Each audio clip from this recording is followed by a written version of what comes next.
Ya, saya kasih kesempatan kepada Ibu Pepita dulu ya. Terima kasih Pak ya. Baik, selamat pagi Bapak Ibu sekalian. Salam sejahtera dan kasih Kristus. Saya Pevita, Bapak Ibu sekalian. Kalau yang belum kenal, saya tim leader dari Revo dan Revo berdiri dari tahun 2018. Kami masih menyebutnya sebagai startup ya Bapak Ibu sekalian.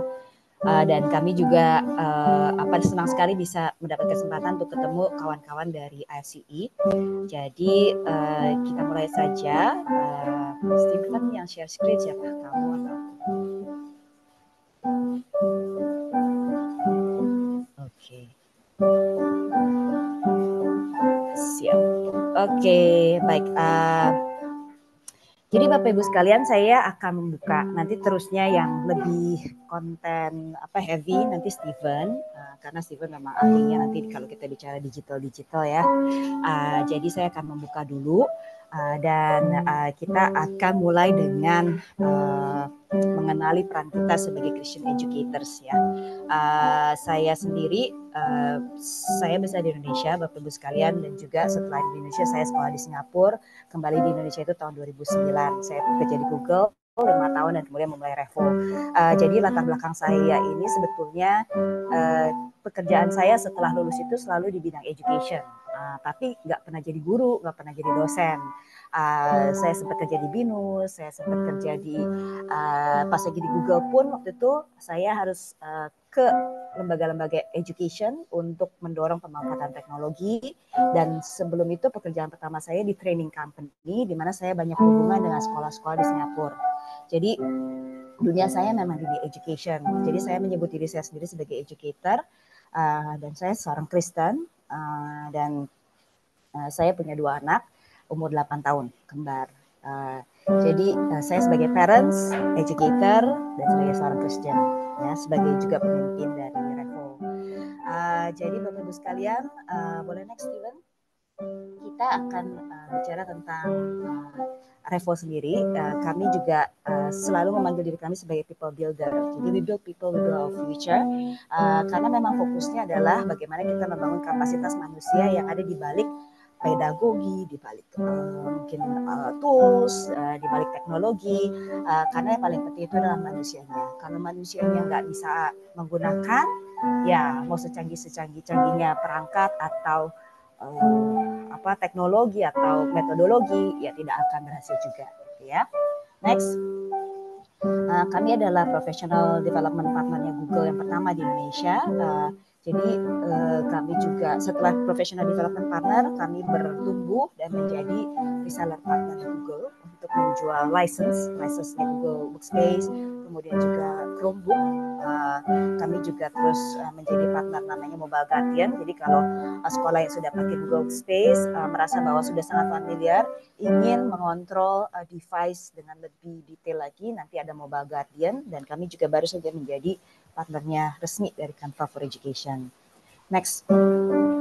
Selama 6 tahun ini kami juga banyak membantu Kemendikbud. Kami itu melatih guru-guru di seluruh Indonesia sejak zaman pandemi tahun 2020 dan sudah sekitar mohon maaf saya lagi agak flu, sudah sekitar 20 ribu guru yang kami latih dan 12 ribunya tersertify menjadi GCL1, L2 dan GCP. Dan kanal YouTube kami yang tadinya cukup banget ya, subscribernya cuma bawah 50 lah ya, sampai sekarang menjadi 159 ribu.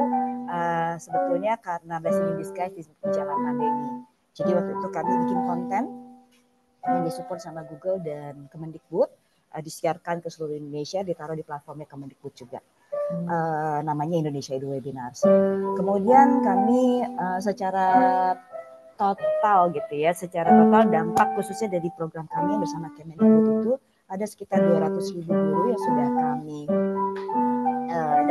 dampaki, sudah kami training baik directly maupun indirectly. Dan kami berpartner dengan beberapa sekolah dan universitas, beberapa yang mungkin Bapak Ibu kenal seperti IPK dan Penabur, dan juga masih banyak partner-partner sekolah lainnya yang kita bersama-sama melakukan transformasi pendidikan di Indonesia. Next. Oke, jadi Bapak Ibu sekalian, sebagai pendidik Kristen, tugas kita adalah mendidik dan menjadi contoh bagi anak-anak kita tentang apa dan bagaimana seharusnya citra Allah. Jadi waktu itu baru kira-kira nggak sebulan yang lalu ya, waktu itu di akhir April, saya bincang-bincang informal dengan Pak Handoyo dari IPK. Jadi waktu itu bincang-bincang informal dan kita bicara tentang teknologi, karena waktu itu kita sedang mengadakan event. Kalau Bapak Ibu hadir, mungkin kalau yang hadir di event kemarin ini namanya JSIS. Tunggu, suara saya kecil sekali ya. Bentar ya. Kak Pepita, mohon maaf, itu kelihatannya suara pianonya masuk kenceng banget Kak Pepita. Bentar ya. Nah.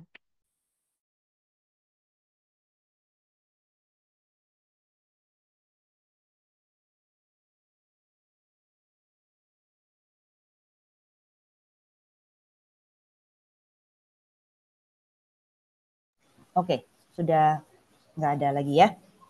Oke, jadi saya bincang-bincang waktu itu di akhir April, tanggal 27 kalau saya tidak salah. Kita berada dalam suatu eventnya itu berbau sangat teknologi. Jadi kita bicara tentang AI trends ya di pendidikan Indonesia. Ada Pak Handoyo waktu itu, karena kita di host di IPK, dan kita ada sekitar 400-an pendidik dari seluruh Indonesia datang, dan kita waktu itu bincang-bincang informal saja di antara acara, dan kita bicara bagaimana kecanggihan teknologi saat ini, apalagi sekarang sudah ngetren banget namanya AI gitu ya. Jadi bagaimana AI itu sekarang sudah banyak dipakai di sekolah, dan tentu saja pergumulannya, satu, sampai batas mana AI dipakai. Kedua, kalau dipakai bagaimana guru-guru itu tahu misalnya plagiarisme ya, dan bagaimana misalnya membatasi juga atau memberikan pagar untuk anak-anak AI itu mau dipakai sampai apa gitu. Nah, jadi kita bincang-bincang dan menyimpulkan bahwa tugas kita tuh sebagai pendidik Kristen bukan cuma sekedar kita harus tambah jago, menambah keahlian kita di dalam pemanfaatan teknologinya, tapi bahkan lebih penting lagi, bagaimana nanti di dalam pemanfaatan teknologi itu anak-anak kita bisa membedakan gitu ya, mana yang benar atau yang salah di dalam teknologi. Apalagi sekarang AI gitu. Kalau Bapak Ibu pernah dengar deepfake ya, atau apa misalnya berita-berita yang beredar belakangan ini gitu ya, bagaimana AI itu menjadi satu kemajuan yang kita tunggu-tunggu, pada saat yang sama cukup menyeramkan gitu ya, karena kemajuannya mungkin terlalu cepat dan juga ada banyak hal yang masih belum bisa antisipasi ya. Saya kasih contoh di sini, saya akan perlihatkan di screen saya sebentar. Saya diberikan izin untuk share screen nggak nih? Kalau ya, oke, iya sebentar. Saya coba share screen ya. Oke. Saya, Steven boleh gantian aku share screen sebentar? Silakan, aku stop. Oke. Jadi, saya mau share ini buat Ibu sekalian.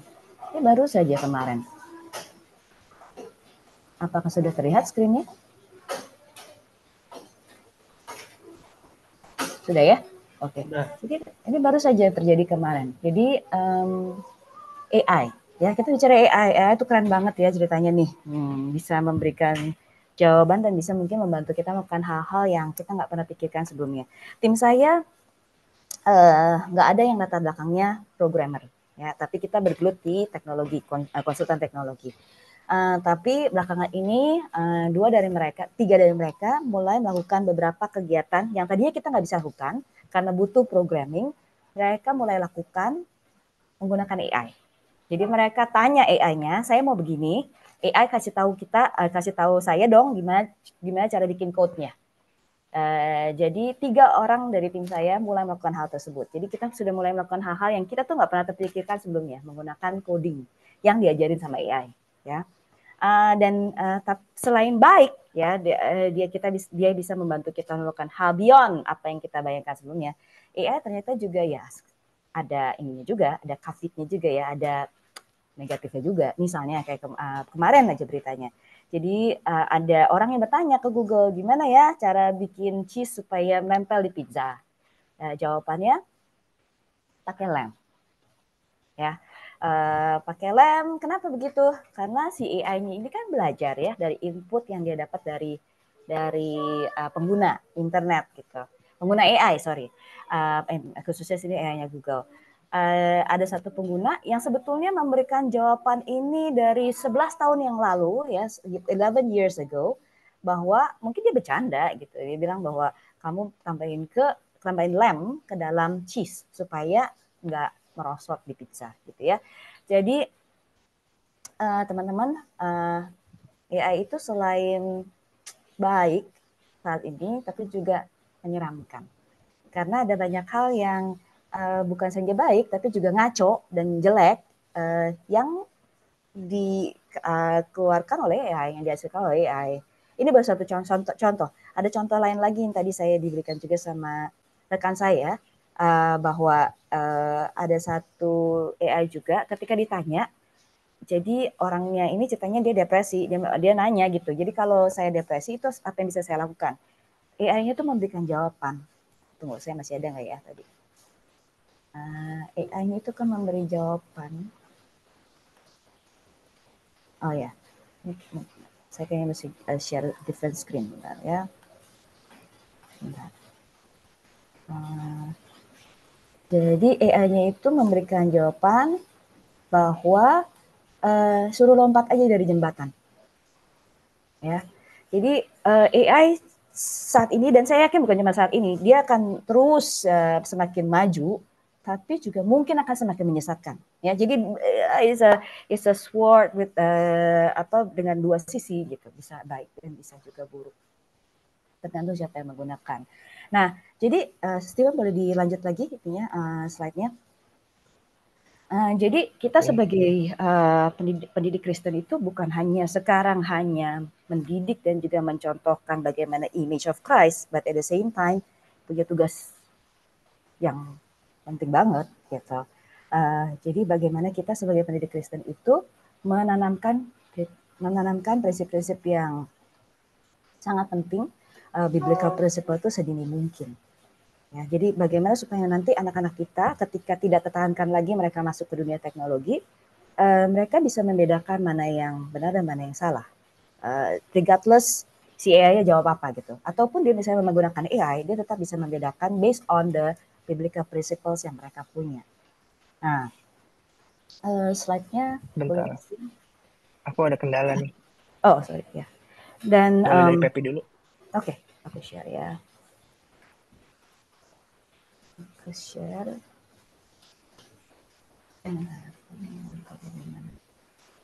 Ya. Sebentar, aku buka dulu. Oke, sebentar. Jadi jadi AI itu menjadi satu pemicu kali ya, pemicu di mana apakah screen sudah bisa terlihat? Sudah ya. Soalnya saya mohon maaf nih, kami nggak terlalu familiar sama Zoom, kelihatan ya. Sebab sehari-hari kami pakai Google, jadi sangat masih menavigasi. Jadi karena seperti itu, apa sih yang kita require sebagai Christian educator di saat ini? Jadi ada beberapa hal yang menjadi requirements kita as a Christian educator. Yang pertama, bagaimana cara kita kan mau menginstil kompas ya di dalam si anak-anak kita didik ini. Nah, ada 3 requirements yang kita butuhkan sebagai Christian educators. Yang pertama, biblical principles tentunya. Bagaimana kita memiliki biblical principles sebagai unchanging foundation gitu di tengah dunia yang terus berubah. Nah, buat kita bagaimana kita untuk selalu punya pegangan Bible yang ketat adalah ya kita sendiri harus punya hubungan yang baik ya sama pencipta kita. Yang kedua adalah tentunya mau nggak mau kita harus belajar tentang digital world, teknologi. Jadi digital literacy, knowledge and skills of basic digital schools. Jangan gaptek. Gitu. Kalau kita menamakan diri kita gaptek, saya juga gaptek loh Bapak Ibu sekalian. Tapi setidaknya kita menguasai beberapa tools dasar yang digunakan yang bisa digunakan dalam pembelajaran anak-anak kita sehari-hari. Misalnya ya kayak Google Workspace atau misalnya Zoom atau misalnya misalnya di dalam kalau Bapak mesti presentasi setiap sehari-hari mungkin tools untuk presentasi gitu ya, hal-hal seperti itu. Dan next kita harus memiliki satu agility atau willingness untuk keep learning and trying new things. Jadi walaupun begitu banyak teknologi di luar sana, mungkin ada banyak metodologi pedagogi yang baru-baru, tapi kalau kitanya sendiri nggak pernah memacu diri kita untuk belajar atau kita malas belajar, ya kita juga nggak akan maju-maju ya. Dunia berputar, kitanya diam gitu. Dunianya bergerak, kitanya diam saja. Nah, kita sebagai Christian educator itu mau nggak mau harus memacu diri kita untuk selalu keep learning, keep trying new things. Jadi biblical principle satu, dan itu yang membedakan kita juga dari non-Christian educators. Yang kedua digital literacy, yang ketiga agility. Jadi itu saja dari saya serahkan kepada Steven yang akan bicara ke konten. Jadi keahlian apa nih secara digital yang kita harus miliki. Demikian Steven, silakan. Ya, terima kasih Pep, izin aku share screen ya.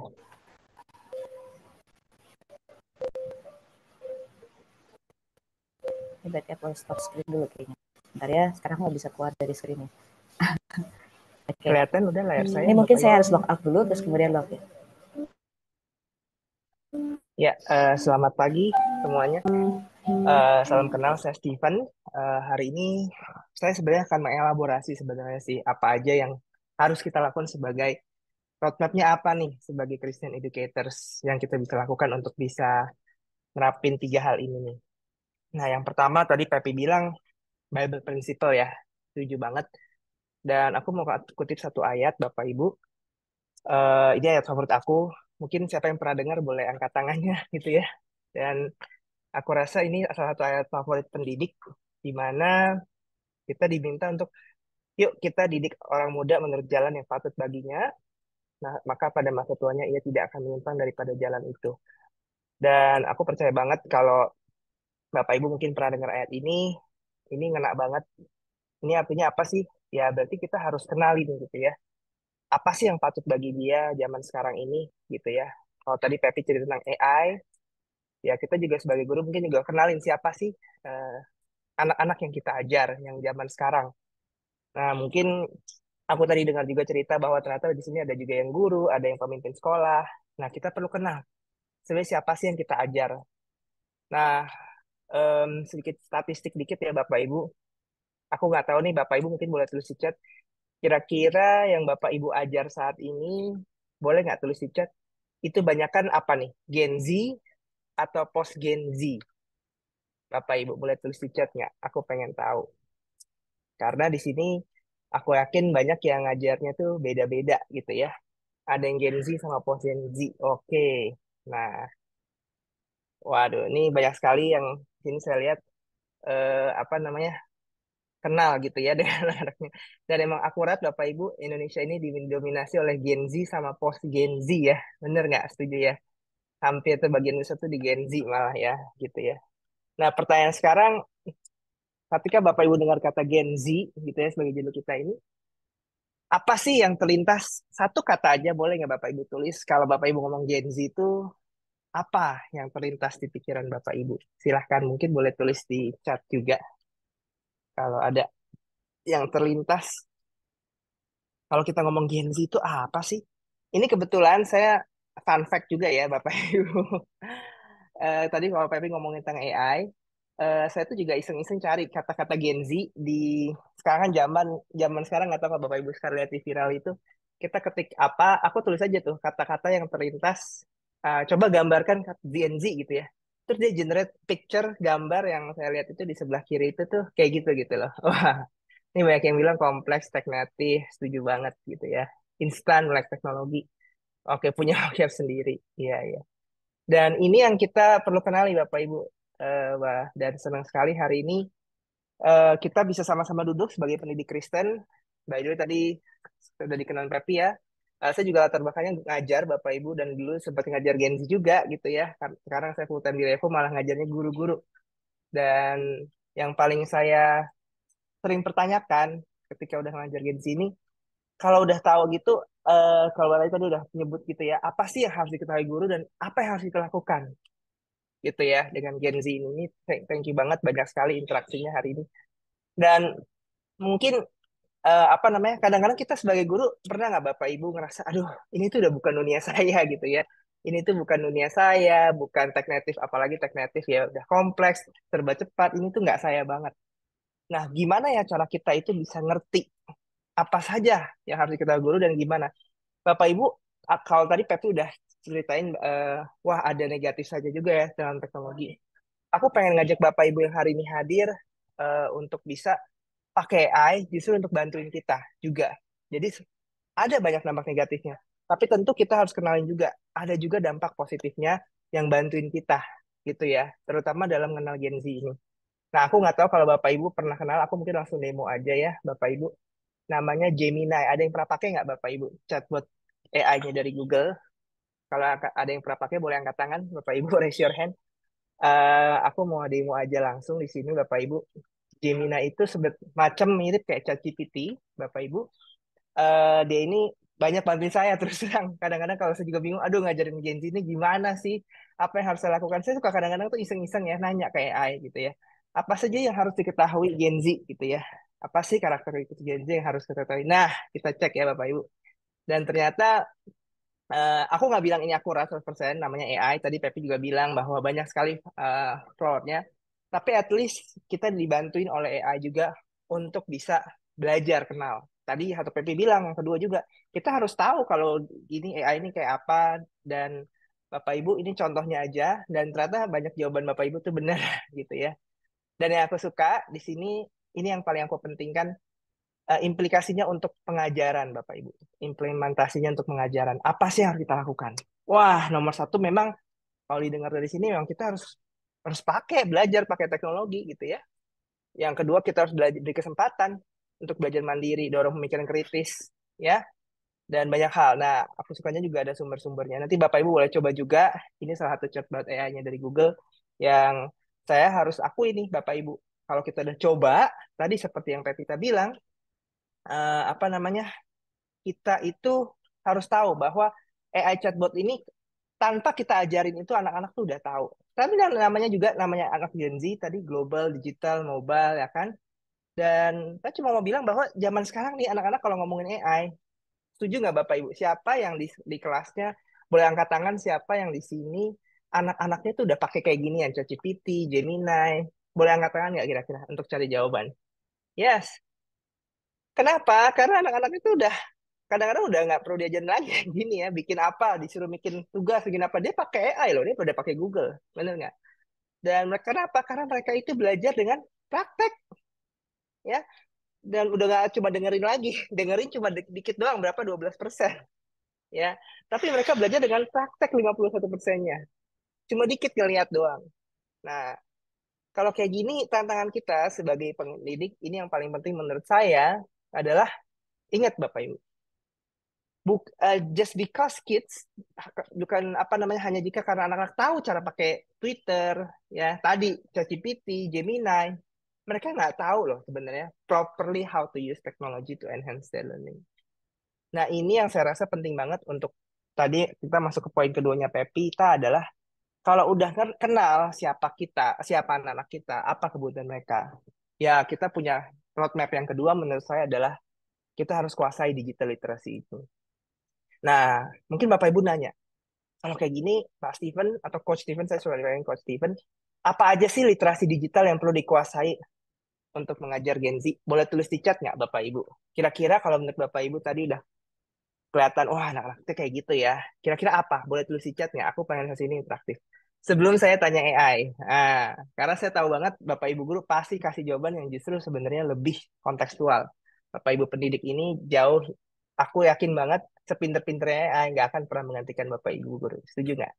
Jadi yuk Bapak Ibu tulis di chat kira-kira apa nih? Oh, sosial media, saya lihat banget. ChatGPT, AI, apalagi Bapak Ibu? Canva, IG, apa aja? Coba kita akan tanya ChatGPT, bukan ChatGPT, Gemini tadi. Lanjutin pertanyaannya yang tadi kita. Ini aku suka kita bisa ngobrol lagi. kita lihat nih, apa aja sih yang literasi digital yang perlu dikuasai guru untuk mengajar Gen Z? Nah, kita coba praktek ya. Wah, seru banget nih. Iya, Pak Leo bilang etika digital. Nah, kita lihat ya sama-sama Bapak Ibu. Kelihatan nih layar saya. Aku suka banget di sini juga dia kasih jawaban yang elaboratif juga. Jadi jawaban Bapak Ibu tadi bener banget ya. Ada banyak sekali. Yang pertama menurut saya memang setuju ya, informasi. Nah, ini yang penting banget. Tadi Pepi udah nunjukin di awal gimana kita itu jangan mudah percaya. Bahkan yang saya tulis di sini pun mungkin belum ada yang juga nggak akurat. Kita harus jeli. Kita harus bisa tahu mana yang informasi yang tepat, mana yang bisa nggak. Namanya zaman sekarang, ya Bapak Ibu. Yang kedua ya kita juga harus tahu media. Tadi ada yang nyebutin Canva, IG, sosial media. Betul. Kita harus tahu caranya. Komunikasi, of course. Nah, tadi ada yang bilang etika, ada keamanan digital. Ini menurut saya penting banget, Bapak Ibu. Nah, gimana kita belajar, tapi kalau kita nggak pernah pakai? Setuju nggak, Bapak Ibu? Nah, ini yang penting sekali, Bapak Ibu. Yang aku cuma mau tunjukin, apa yang harus kita pelajarin. Kalau menurut saya, ini saya ambil juga sumbernya sih dari literasi digitalnya Google adalah kita sebagai pendidik perlu kuasai digital, literasi digital namanya smart, ya cerdas. Artinya kita tahu apa yang kita cari. Alert juga, tadi seperti yang Pepi bilang, kita harus kritis. Kita harus lihat ini benar nggak sih? Strong, hati-hati. Kita juga nggak semua informasi kita mudah percaya dan mudah bagikan. Apalagi kalau kita punya informasi pribadi, hati-hati sekali. Kind, ya tadi juga pertanyaan yang menurut saya sangat-sangat kritis juga tuh. Kalau ada anak nanya, gimana ya saya stres? Apa yang harus kita jawab? Aku yakin banget Bapak Ibu punya jawaban yang jauh lebih pintar dari AI. Dan justru bagaimana kita bisa pakai AI itu untuk kebaikan. Dan yang terakhir adalah brief. Kita berani bilang kalau ada yang salah, kalau ada yang memang nggak pas. Jadi ini menurut saya penting banget Bapak Ibu. Dan yang ketiga ini menjadi poin saya yang terakhir adalah agile. Tadi Pak Pita bilang kita harus jadi pendidik yang agile. Agile itu apa sih Pak Steven? Saya suka artiin itu sebagai kelincahan ya Bapak Ibu. Atau kalau saya mau divine lagi itu adalah the power of moving quickly and easily. Artinya kita harus jangan sampai nih, Pak Steven saya ini udah, aku nggak tahu nih Bapak Ibu mungkin nggak perlu tulis di chat, tapi ada yang aduh Pak, saya udah jauh, saya mungkin Gen X, Gen Z, Gen Y, atau milenial yang kayaknya ketinggalan banget nih. Tapi Bapak Ibu, di zaman seperti ini, aku yakin banget kompetensi yang paling dimiliki kita harus setuju nggak Bapak Ibu? Kalau kita itu perlu agile, movingnya quickly, belajarnya cepat. Ya, kenapa? Karena aku percaya kita, aku mau kutip dengan kata-kata dari satu pendidik yang saya paling suka banget. Jangan pernah menyiapkan anak-anak untuk satu hal aja. Setuju nggak Bapak Ibu? Kita mungkin guru matematika, Bapak Ibu gurunya udah terbiasa ngajar IPA, IPS, atau guru apa. Kita prepare-nya cuma ya udah itu aja untuk anak-anak bisa lulus.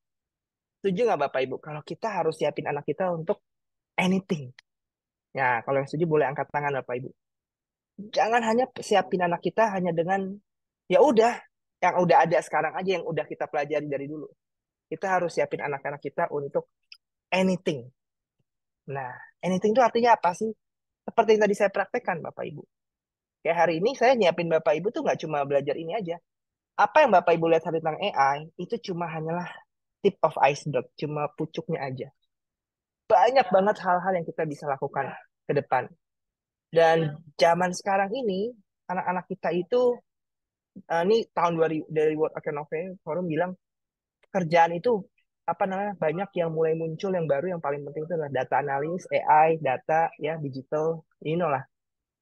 Dan jangan sampai kita tidak menyiapkan anak-anak kita dengan skill-skill yang ini gitu Bapak Ibu. Dan kita harus be ready. Ini pun akan berubah lagi tahun depan. Nah, gimana cara kita nyiapinnya Bapak Ibu sebagai pendidik?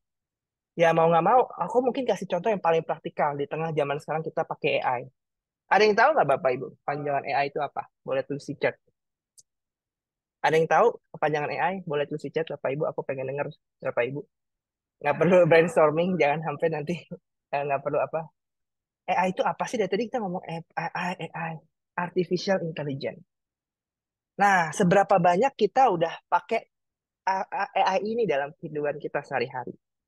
Seberapa agile kita udah pakai ini sehari-hari? Ada yang tahu nggak contoh AI yang paling sederhana apa? Boleh kasih contoh nggak, Bapak Ibu? Google, betul. Lebih spesifik lagi, Bapak Ibu, ChatGPT, betul. Tapi ada hal yang sebenarnya lebih sehari-hari lagi. Ada yang tahu nggak, Bapak Ibu? Hal-hal yang lebih sehari-hari lagi.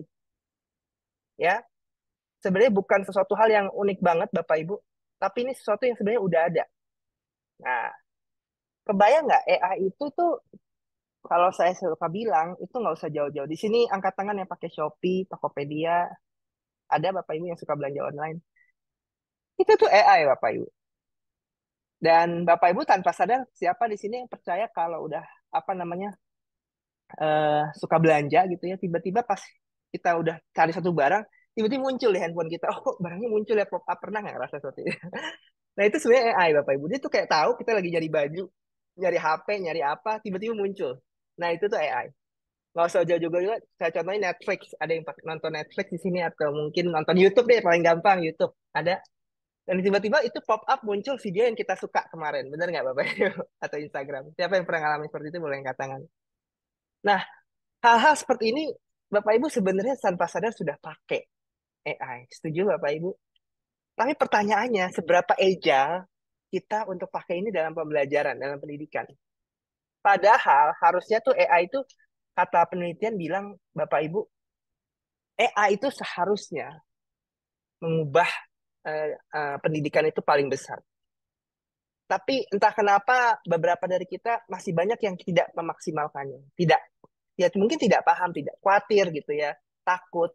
Bapak Ibu, saya mau challenge hari ini yang hadir di sini, nggak peduli seberapa senior kita, seberapa mungkin, aduh Pak, saya nggak tahu apa, udah cuma ngetik-ketik doang. Saya mau challenge, ayo kita embrace this, kita agile. Karena harusnya AI itu udah bukan jadi kayak musuh kita, AI itu menjadi yang namanya ayo kita belajar karena inilah dunia yang anak-anak sedang geluti saat ini ya. Nah, aku mau paling gampang nih kalau aku ditanya AI itu apa, aku paling suka dengan kata-kata ini nih Bapak Ibu. Itu aku suka sebut anak intern atau asisten AI. Artinya apa? Bapak Ibu nih kebayang punya apa namanya? Asisten. Bapak Ibu punya orang yang bantuin Bapak Ibu, bukan orang mungkin ya, mesin yang bantuin Bapak Ibu. Dan aku yakin ini skill yang mungkin menurut saya paling challenging. Nggak semua orang tuh kayak, aduh nggak seberapa ngeh. Kita tuh masih kadang-kadang takut, masih kadang-kadang. Bapak Ibu, coba aja kita berani. Kalau Bapak Ibu udah coba yang tadi, aku mungkin cara yang paling gampang adalah hari ini mau kasih simulasi. Bapak Ibu, di sini siapa yang coba kira-kira ngajarnya sekitar 4 sampai 6 jam atau mungkin sampai 8 jam dalam sehari? Boleh angkat tangan nggak? Kira-kira. Ada kira-kira? Yes. Nah, kalau Bapak Ibu di sini ngajarnya sebanyak itu, tapi ingat tugas kita nggak cuma ngajar, setuju nggak? Ada juga persiapan ngajar, penilaian administratif. Wah, ini banyak yang komen yang lebih katanya. Ada juga yang persiapannya juga. Tapi ingat Bapak Ibu, ini dalam sehari. Kebayang nggak Bapak Ibu? Ini dalam sehari aku ngomong ya. Di sini yang hadir mungkin adalah kepala sekolah, leaders. Berapa jam waktu yang Bapak Ibu pakai untuk meeting? Berapa jam yang Bapak Ibu pakai untuk apa namanya observasi, ya administrasi? Boleh tulis di chat nggak Bapak Ibu? Dan aku cuma mau bilang bahwa nggak usah jauh-jauh Bapak Ibu, kita pakai AI, ambil yang positifnya aja. Ambil yang kita lihat apa yang bisa ngebantuin kita. Nah, aku mau tanya dulu nih sebelum saya nanti coba. Siapa di sini yang udah pakai AI dalam membantu persiapannya? Kalau iya, boleh tulis di chat. Bantuin apa ya kira-kira? Ngebantuin apa? Boleh tulis di chat nggak Bapak Ibu? Ada di sini yang mungkin membantu AI untuk bikin surat, bikin tugas, bikin kuis. Iya, wah udah mulai keluar semuanya di sini. Wah, ini berarti puji Tuhan semuanya di sini punya agility yang luar biasa nih, ya. Dan wah, ini seneng banget ya ngedit segala macem. Iya, seneng banget. Bapak Ibu, masukan pertanyaan feedback. Yes, setuju. Nah, agility seperti ini yang saya mau tantang Bapak Ibu, jangan berhenti di sini saja karena AI kita itu punya banyak sekali apa namanya fitur-fitur yang membuat kita akan membantu hidup kita. Dan kita harus agile menghadapi itu semua. Ya, agile itu artinya apa? ya jangan jangan batasi cuma itu aja gitu ya. Aku mungkin akan demo sedikit Bapak Ibu. Aku akan go further nih karena udah banyak yang pakai. Bagaimana kita bisa pakai AI itu? Aku mau shifting mindsetnya. Bukan untuk cuma nyontek atau nyalin ya, setuju nggak? Tapi AI itu bisa menghemat waktu kita yang tadinya harus administrasi 2 jam, bisa hemat. Supaya apa? Supaya Bapak Ibu bisa menghemat waktu untuk melakukan hal-hal yang bermakna untuk anak-anak kita. Ya, nah, aku mau kasih contoh use case apa yang kita bisa lakuin. Dan aku mau go further nih karena seneng banget teman-teman ternyata udah coba pakai itu buat soal. Dan aku mau kasih contoh. Tadi kita ngobrol tentang apa namanya Gemini. Tadi kita ngobrol.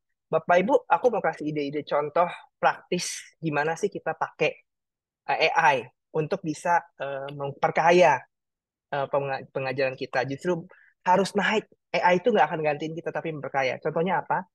Contohnya misalnya kayak gini, Bapak Ibu mungkin suatu saat pengen bagaimana sih jelasin gravitasi, ya, tentang cara bekerja gravitasi. Tapi Bapak Ibu mungkin bisa ajak dia ngomong untuk apa namanya dengan contoh Albert Einstein yang langsung ngomong itu seperti apa. Nah ini sebagai contoh Bapak Ibu, ya. Aku mau kasih contoh dan mungkin aku langsung praktek aja di sini. Nah di Gemini ini, kalau Bapak Ibu lihat, Bapak Ibu bisa bilang, can you explain the concept of gravity with ya Einstein voice. Dan Bapak Ibu bisa memperkaya ajak anak itu gravity misalnya contoh. Atau Bapak Ibu bisa bilang ini bahasa Inggris ya, jelaskan konsep gravitasi gravitasi dengan suara Einstein. Ini satu contoh yang menurut saya Bapak Ibu bisa pakai langsung untuk bisa mengajar Bapak Ibu ya. Dan Bapak Ibu bisa lihat di sini. Oke, ini mungkin masih bahasa Inggris, tapi it's okay, nanti kita bisa translate. And as you can see, kita bisa lihat bagaimana ini bisa pakai untuk memperkaya kita metode ngajar. Dan jangan berhenti di sini, Bapak Ibu. Ada juga fitur-fitur yang tadi sudah bilang, bikin latihan soal, ya, dicoba. Dan ajak dia ngobrol. Zaman sekarang ini, kita bisa ajak dia ngobrol, ya. Dan berdasarkan kesulitan mereka apa. Nah, dan aku mau ajak teman-teman, Bapak Ibu guru yang hari ini hadir, Ejal. Jangan berhenti cuma latihan soal atau apa, tapi kita bisa personalkan lebih lagi, ya. Jadi kayak saya nih tadi bikin presentasi atau apa, kita bisa cari dan ini tuh ada banyak sekali kutipan-kutipan atau apa Bapak Ibu bisa pikirkan, ya. Mungkin kayak hari ini Bapak Ibu nanya ke saya, jadi apa yang harus saya lakukan?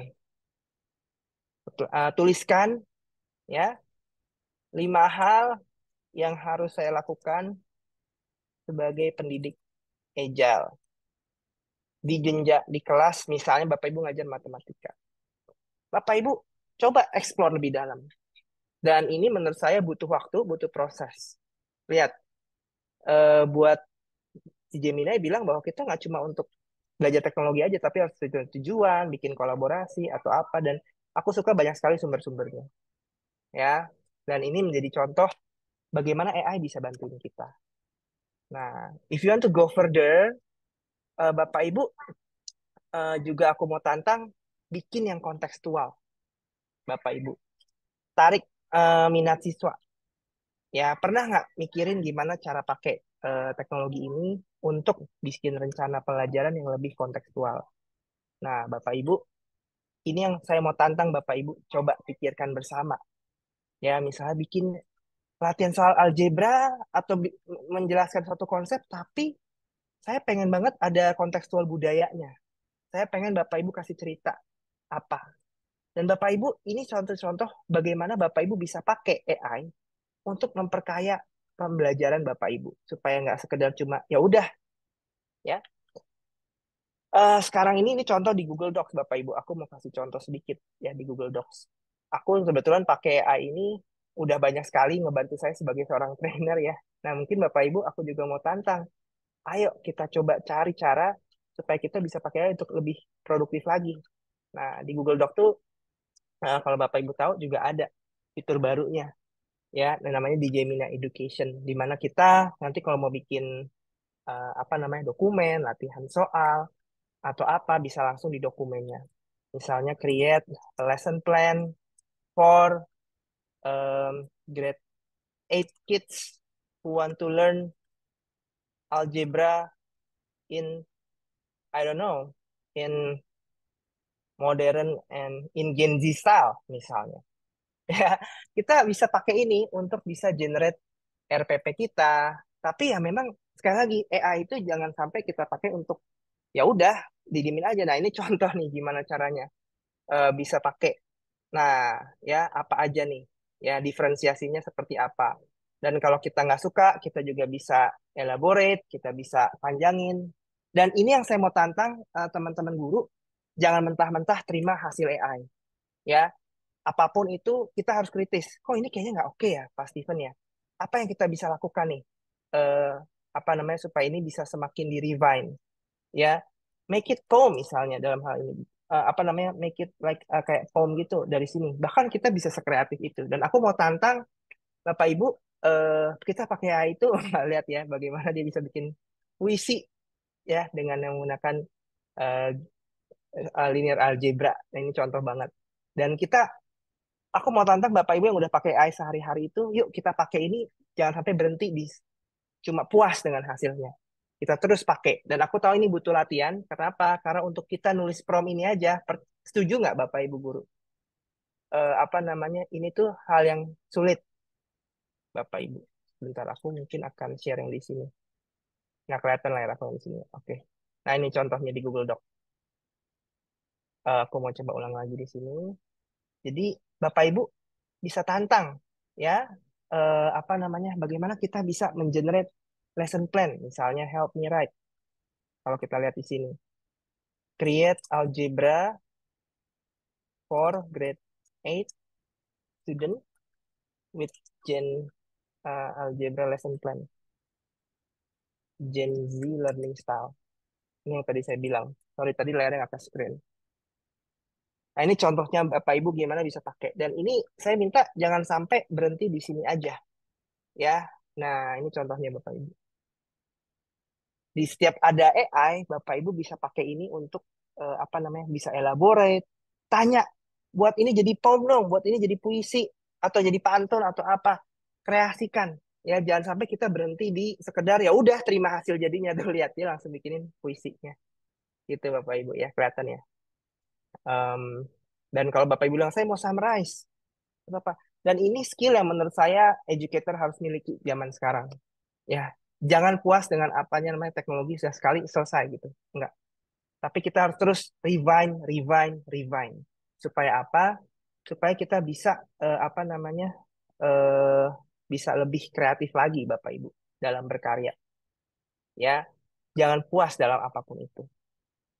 Ya, suatu saat one day kita diminta, ini zaman sekarang AI Bapak Ibu udah sampai secanggih yang kalau aku lihat nih, yang paling aku suka sekarang ini kalau sebagai leaders ya, kita juga bisa bilang one day aku tuh diminta ya apa namanya di Google Sheet ini kita diminta dong create webinar plan misalnya. Kita mungkin agak stuck nih dengan yang namanya aduh aku agak bingung nih create webinar plan for Gen Z student misalnya. Dan kita bisa minta tolong si AI ini udah nggak lagi sekedar cuma untuk apa namanya bikin planning aja, bikin deskripsi aja, bikin cuma tadi kalau tadi kan saya belajarnya script aja. Tuh, lihat. Dia di Google Sheet dia bisa pakai AI ini untuk apa namanya langsung dijadiin nih. Wah, ini buat IFC cocok juga nih mungkin ya. Bikin webinar plan. Apa topik-topiknya, terus deskripsinya apa. Dan kadang-kadang kita butuhnya juga kira-kira berapa waktu yang bisa Bapak Ibu hemat nih. Kira-kira, wah nanti udah ada deskripsinya atau apanya, dan ada budgetnya atau apanya. Nah, ini contoh gimana kita bisa pakai AI untuk yang namanya pembelajaran Bapak Ibu. Nah, ini karena waktu saya, aku mau izin balik lagi ke sini sebentar ya. Aku mau pindah layar aku dulu. Thank you. Ingatin. Ya. Dan Bapak Ibu bisa macam-macam juga. Sekarang zaman sekarang anak-anak hasil AI untuk visualisasi konsep. Di slide juga ada Bapak Ibu bisa pakai ini untuk bisa cari gambar, cari apa. Tadi ada yang nyebutin Canva, ada yang nyebutin macam-macam. Dan saya mungkin mau tutup sebelum nanti kita masuk sesi tanya jawab ya dengan quote ini nih Bapak Ibu. The most important job skill of the century mungkin udah nggak lagi cuma communication seperti saya sekarang komunikasi, tapi future kita juga bisa juga apa skill kita itu skill bicara dengan AI ya. Dan ini aku mau challenge Christian educators, Bapak Ibu. Aku yakin communication is important, and I think this agility juga penting banget. Bagaimana kita bisa ngobrol dengan AI, ya. Dan sekali lagi aku mau bilang bahwa mungkin banyak yang bilang, aduh Pak, kalau kayak gitu gimana dong ya? Saya agak ngeri nih, apakah AI bisa ini? Jangan takut, kita harus explore, Bapak Ibu. Justru ini skill yang paling penting yang harus kita miliki sekarang, ya. Dan percayalah Bapak Ibu, nggak usah takut Bapak Ibu misalnya, aduh saya masih awam banget Pak Steven. Start where you are, ya Bapak Ibu, use what you have right now, do what you can. Jadi jangan takut dengan, aduh saya gaptek atau apa, jangan. Bapak Ibu bisa pakai banyak hal, ya. Dan percaya Bapak Ibu, apa yang Bapak Ibu lakukan itu justru akan membantu Bapak Ibu untuk membuat anak-anak jadi lebih merasa siapa Bapak Ibu dan yang jauh lebih penting dari figur AI itu sendiri. Kenapa ketika Bapak Ibu bisa lebih produktif, orang tuh akan lupa apa yang Bapak Ibu bilang, orang tuh akan lupa apa yang Bapak Ibu lakukan, tapi orang tuh nggak akan pernah lupa bagaimana Bapak Ibu memperlakukan orang. Dan aku pengen Bapak Ibu kita punya prinsip ngajar Gen Z, yuk sama-sama nih, kita punya sama-sama punya prinsip. Tadi yang aku bilang, don't prepare kids for something, prepare them for anything. Jadi yuk kita mau ajak Bapak Ibu guru, kalau saya balik lagi ke poin yang tadi disampaikan Pepi di awal, apa sih roadmap yang harus kita lakukan? Tetap Bible Principle nomor satu, Bapak Ibu. Kita harus kenal siapa anak kita, ya. Di tengah ini kita yang harus bisa jadi penggarisnya gitu ya. Kita harus bisa tahu apa yang salah, apa yang benar, ya. Tadi kita harus bisa smart, critical, ya. Tapi at the same time, jangan sampai lupa, kita harus kuasai namanya literasi digital itu. Kita harus tahu cara pakai AI yang produktif dan yang nggak produktif itu seperti apa. Tadi Pepi udah tunjukin juga. Dan yang terakhir, agile. Jangan berhenti cuma pakai selesai. Tadi saya tunjukkan banyak sekali cara-cara yang Bapak Ibu bisa pakai untuk menggunakan AI eh, dengan mencoba hal-hal yang baru yang tentunya akan menghemat waktu Bapak Ibu supaya Bapak Ibu bisa prepare your kids for anything. Ya, oke, aku rasa sesi aku cukup sekian dulu. Aku malah justru pengen dengar tanya jawab dari teman-teman nih eh, tentang gimana kita bisa mempersiapkan anak kita di zaman era digital ini. Thank you, itu dari saya. Terima kasih. Oke, terima kasih. Mungkin bisa berikan reaksi tepuk tangan untuk Pak Steven dan Kak Pepita gitu ya. Ya, Eh, thank you. Materi yang eh, menarik sekali. Kalau saya pribadi yang tiga requirement ini yang eh, menarik ya. Bible Principle, di mana menurut saya kalau semakin canggih teknologi maka juga keimanan anak-anak itu juga mesti dikuatkan karakter-karakternya dapat menggunakan teknologi ini untuk sesuatu yang positif. Lalu kita digital literasi juga, kita sebagai pendidik harus tahu juga perkembangan sehingga kita juga bisa mengarahkan gitu ya, mengarahkan, memberikan masukan kepada anak-anak kita sehingga apa yang mereka pelajari ini bisa lebih maksimal. Dan yang ketiga mungkin bahasa saya gitu ya, bahasa Gen Z, Hmm. kita harus satset gitu ya. Hmm. Teknologi setiap hari berkembang dengan sangat cepat. Jadi kita juga harus satset. Ada apa nih yang baru nih? Ada apa nih yang menarik lagi yang bisa kita pelajari dan selalu ada hal baru yang bisa bisa pelajari. Bahkan setiap hari kalau saya browsing gitu ya, selalu ada aplikasi baru yang bisa kita pakai untuk mendukung pembelajaran kita sehingga anak-anak ini belajarnya semakin semangat juga semakin maksimal gitu.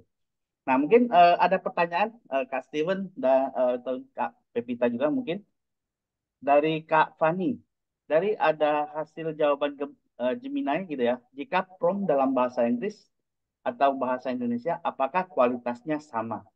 Nah, mungkin di ChatGPT ini sudah dilakukan Kak Fani itu hasilnya berbeda gitu ya. Dan dan kemudian sekolahnya Kak Fani juga mau sedang mempertimbangkan bahwa ini mengimplementasikan AI untuk grade 4 ke atas gitu ya, berarti kelas besar.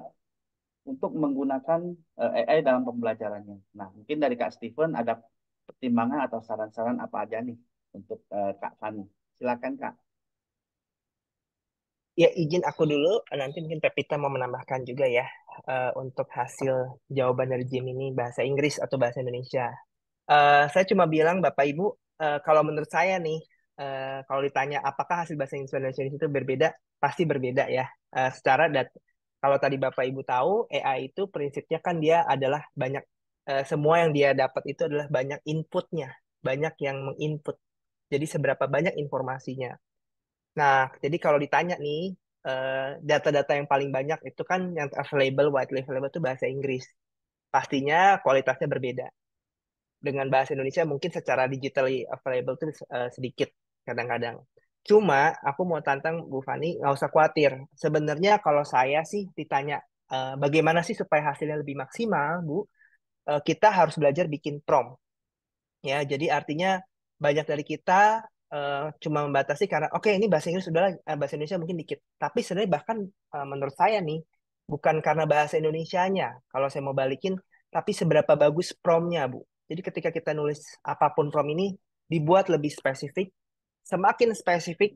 Tadi saya bilang kayak kita tuh ngobrol sama anak intern ataupun asisten. Ya kalau kita nggak ngasih spesifik ya dia nggak akan tahu. Jadi please Bapak Ibu, ketika kita bilang brainstorming ini, tapi harus sebutin apa untuk grade berapa atau apa. Jadi kalau saya sih lebih prefernya adalah hmm, kita sebagai pendidik harus berlatih bikin promnya, ya. Of course bahasa juga penting, tapi promnya semakin spesifik promnya, hasilnya pun akan kualitasnya berbeda, baik Gemini maupun ChatGPT.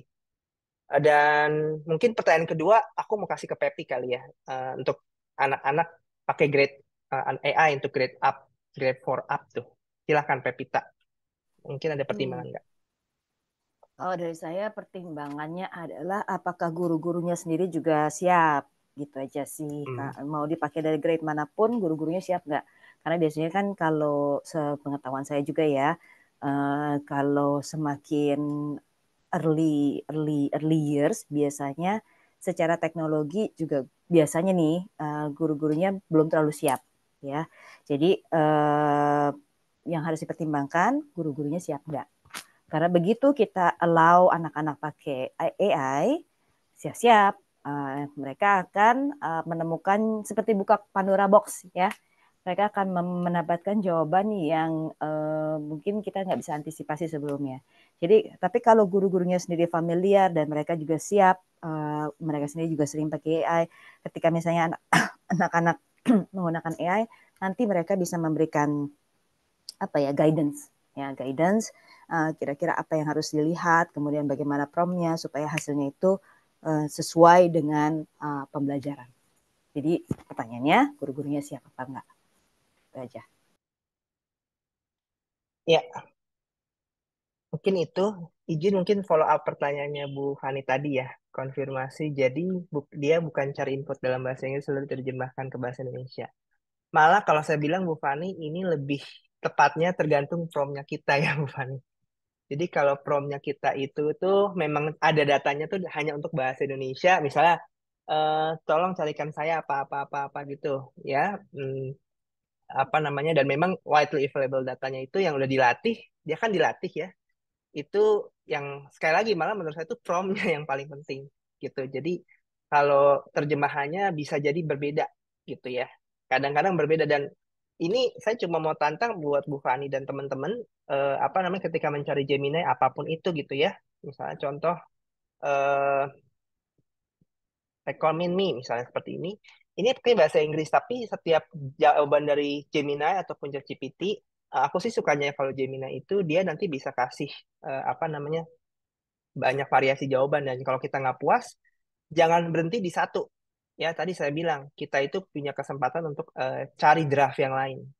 Nah, nah, jadi ini variasi sekali. Jawaban satu dengan jawaban lain bisa beda. Kita kasih konteks sedikit bisa berbeda. Jadi kalau usul saya, Bu, lebih ke arah prompt-nya. Dan kita jangan puas dengan satu jawaban. Selalu be curious untuk cari jawaban yang lebih tepat. Tergantung bahasanya apa. Mungkin seperti itu. Mungkin dari saya itu aja. Thank you. Mm-mm. Oke. Terima kasih Kak Steven, Kak Wewita. Mungkin menjawab apa nih itu ya mendapatkan jawaban yang ini ya dapat membantu. Nah, dari Kak Pak Haryanus Rimba mungkin ada yang mau ditanyakan. Oh, mau izin share screen. Baik, mungkin Silahkan, eh, aku stop. mungkin boleh Ya, share. Ya, saya silakan Pak. Pendeta Arya Gus Rimba. Boleh saya bicara? Ya, Silahkan, Pak. Eh, saya mau boleh share screen ya, minta izin share screen ya. baik. Silahkan. Oke. Artificial intelligence. Oke. Jadi bisa lihat ya screen saya ya. Sudah Ya, Pak. Sudah kelihatan ya. Oke. Ah, jadi artificial intelligence di benua Afrika di kira-kira 50-60 tahun yang lalu, misionaris mengajar orang Afrika untuk membaca, tetapi komunis yang memberi mereka buku untuk dibaca. Akibatnya di tahun 60-an 70-an itu banyak sekali negara Afrika yang di apa dikuasai oleh mereka menjadi dikuasai oleh komunis. Itu problem setelah Perang Dunia Kedua. Yang tidak boleh terjadi dengan artificial intelligence adalah jangan sampai orang tua pendidik Kristen memfasilitasi anak untuk mengakses AI. Anak tidak bisa mengakses AI tanpa difasilitasi oleh orang tua atau pendidik Kristen. Tetapi orang sekular dengan nilai-nilai bukan Kristen yang menentukan apa jawaban yang diberikan oleh AI kepada anak-anak kita. Nah, bahayanya tuh di situ. Ya. Nah, artificial intelligence sebenarnya digerakkan oleh komputer, super atau supercomputer. Jawaban AI ditentukan oleh apa yang diajarkan, apa yang di-feed, diempankan kepada AI sebenarnya. Bila jawaban yang diajarkan kepada AI itu salah atau jahat atau tidak sesuai dengan nilai-nilai Kristiani, jawaban yang akan diberikan oleh AI itu juga salah, jahat, atau tidak sesuai dengan nilai-nilai Kristiani. Di dalam dunia teknologi informasi itu ada istilah GIGO, garbage in, garbage out. Jawaban AI tergantung kepada apa yang diajarkan kepada AI itu. Kalau diajarkan kepada AI itu jawaban yang salah atau jahat, seperti tadi itu apa, bikin pizza dicampur lem, begitu ya. Maka yang keluar ya begitu, bikin pizza dicampur sama lem. Jadi sebenarnya tantangan kita sebagai di Kristen tidak boleh hanya menjadi pengguna AI, tetapi kita orang Kristen harus juga menjadi penentu apa yang diajarkan kepada AI itu. Nah, ini pekerjaan besar. Ini bahkan harus gerakan besar di mana mencakup apa orang-orang tingkat tinggi ya, artinya orang-orang tingkat tinggi bahkan mungkin politikus juga, anggota-anggota DPR juga supaya kita bisa menentukan apa yang diempankan kepada AI itu. Tetapi sementara itu barangkali harus ada lembaga review jawaban AI. Jadi dulu waktu saya kuliah di ITB, lebih dari 50 tahun yang lalu, waktu saya kuliah di ITB, itu hal yang pertama saya belajar adalah prinsip ilmu pengetahuan itu, setiap teorema, jadi kalau kita mulai dengan aksioma, ya, lalu dari aksioma itu kita bikin suatu teorema, tetapi teorema itu baru benar kalau sudah diuji di laboratorium. Gitu. Ya, kalau dibikin kita lalu dirancang suatu eksperimen untuk kalau di eksperimen di laboratorium itu terbukti, baru teorema itu dianggap benar, baru aksiomanya dianggap benar. Begitu juga jawaban AI. Jawaban AI itu kita nggak boleh terima mentah-mentah tuh. Jawaban AI itu juga harus diuji di laboratorium kehidupan. Ya, bahkan yang berbahaya adalah kalau kita ngajar aljabar, ngajar fisika ke sekarang dengan AI aja, itu kalau kita kasih rumus gravitasi yang salah, itu apa kita ajarkan teori yang salah, itu jawaban AI juga ngaco semua. Nah, jadi jawaban AI itu tetap harus akhirnya diuji di laboratorium juga. Begitu. Kalau kalau sains dan teknologi, jawaban AI itu harus diuji di lab itu bagaimana hasilnya. Baru ketahuan informasi apa itu benar atau tidak gitu. Nah, begitu juga kalau jawabannya bersifat mengenai spiritual, itu juga harus diuji di laboratorium kehidupan. Harus dicek ke Alkitab tuh. Ya, kalau jawaban atau cuma hal berkaitan dengan spiritual, harus dicek ke Alkitab. Ini benar nggak begini seperti begini? Oke, hanya itu saja yang saya mau sampaikan sebagai apa feedback apa masukan lah gitu, untuk diskusi ini. Oke. Oke, terima kasih Pak Pendeta Haryagus Rimba. Mungkin ada tanggapan dari Kak Steven atau Kak Pevita, kan? Tapi dulu mungkin silahkan, Pak. Kalau saya sejalan dengan Pak Pendeta, jadi memang kan tadi prinsip utamanya sebagai pendidik Kristen requirement pertamanya tetap harus kuat di dalam biblical principle ya. Karena pada akhirnya tadi AI itu bisa baik, bisa bisa memberikan hasil yang baik, bisa memberikan hasil yang ngaco. Dan anak-anak bagaimana caranya untuk membedakan mana yang sesuai dengan nilai-nilai dan prinsip-prinsip Kristen. Makanya PR kita sebagai seorang pendidik Kristen itu udah sebagai pendidik aja berat, apalagi kita pendidik Kristen gitu. Jadi double bukan double mungkin triple berat ya. Kita harus mendidik mereka, kita harus juga tadi menguasai keahlian digital. Juga tetap nggak boleh lupa kita juga harus menginstil nilai-nilai Alkitab. Jadi PR-nya luar biasa besar. Jadi makanya saya salut Bapak Ibu sekalian menjadi pendidik Kristen di sekolah-sekolah, apalagi sekolah-sekolah yang berjuang ya, sekolah-sekolah Kristen berjuang khususnya di daerah-daerah. Jadi semangat terus Bapak Ibu sekalian karena melihat apa yang kita lakukan itu hopefully kita itu memberikan dampak atau menjadi terang buat anak-anak ini. Iya, aku izin nambahin juga, Pep, sepakat tadi dengan Pak Pendeta Arya Gusrimaya, thank you perspektifnya. Juga AI ini harus dipikirkan. Tadi ada pertanyaan dari Ibu Fani ya, bilang bahwa bahasa Inggris bahasa Indonesia bisa beda gitu. Dan itu menunjukkan bahwa AI itu kadang-kadang juga bisa bias, Bapak Ibu.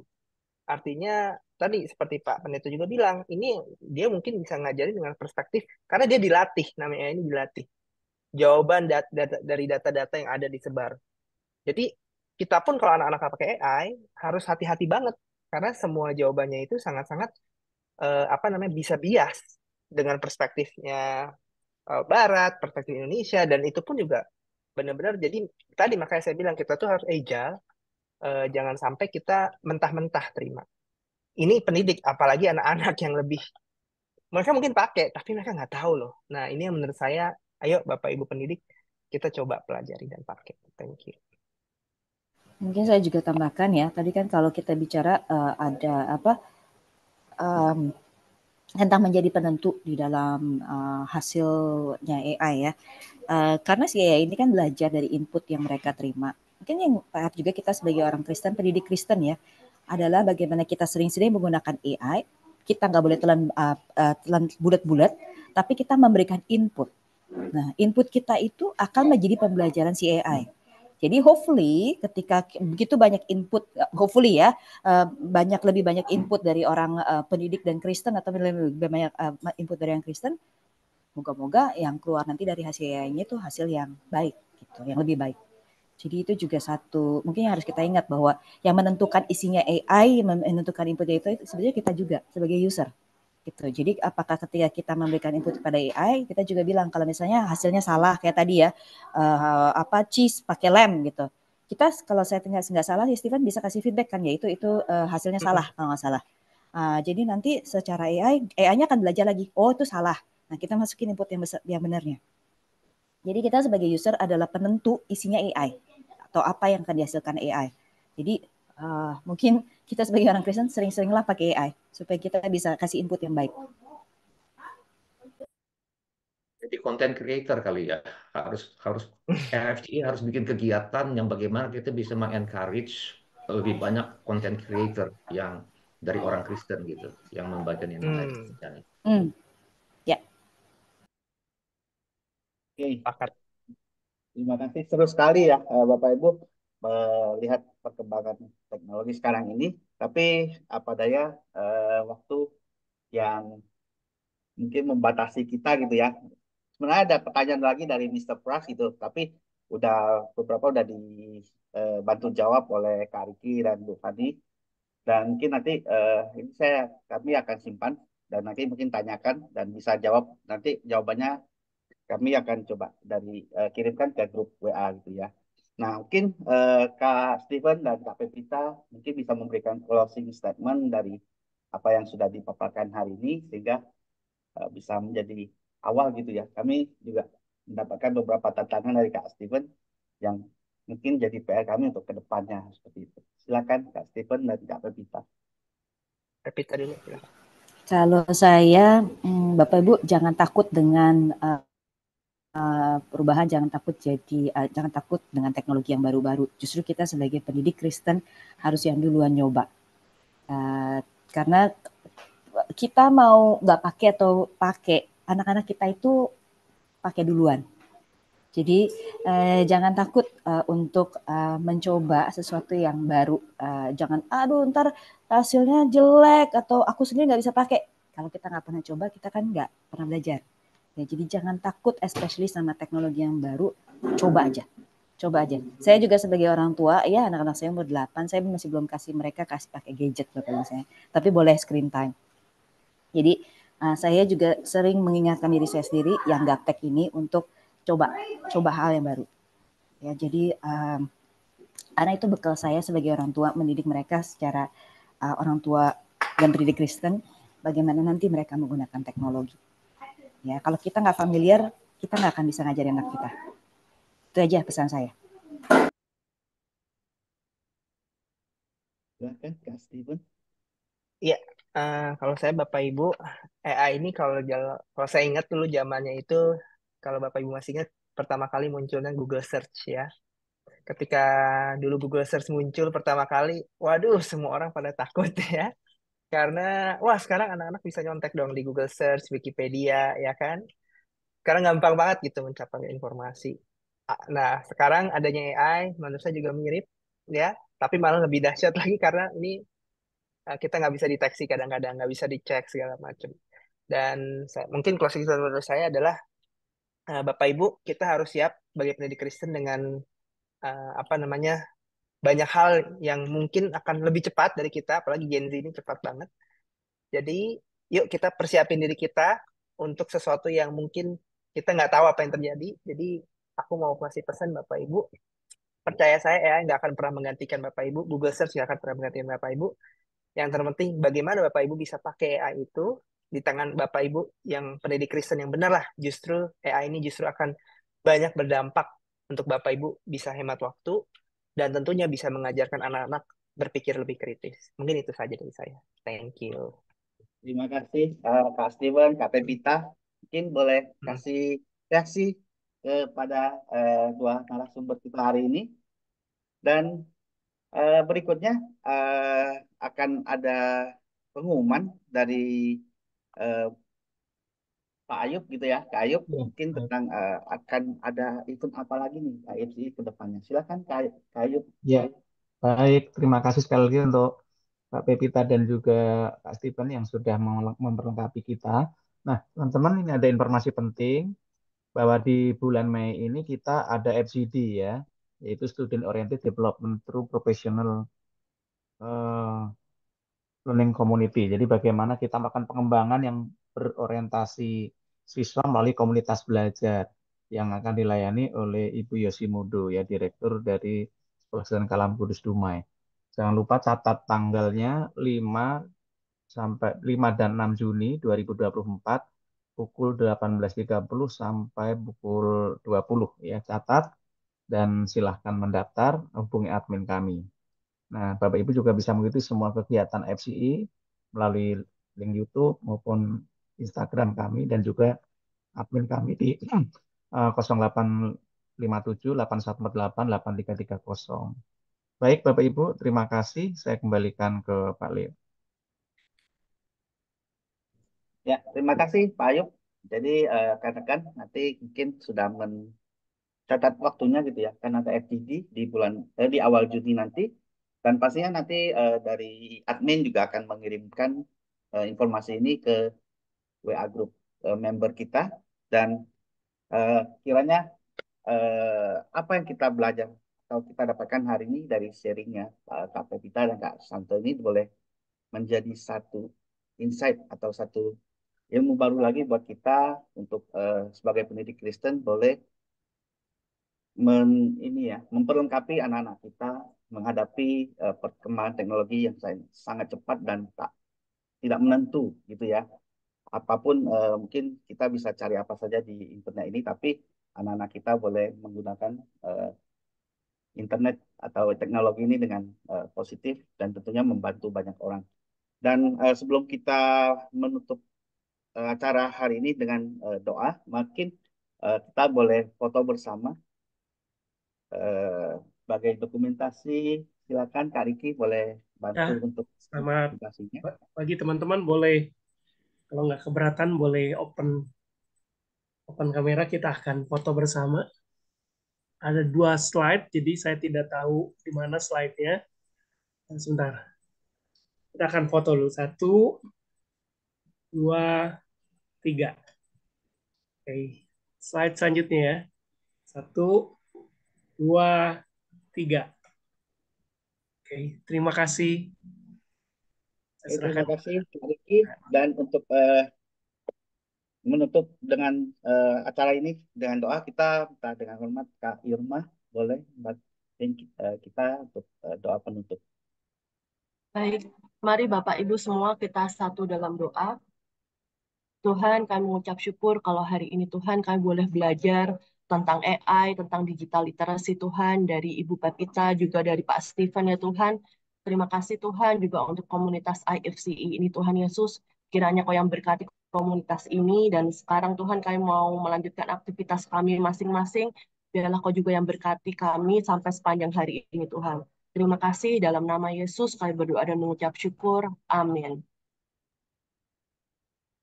Oke, terima kasih Bapak Ibu Terima untuk kasih. waktunya hari ini.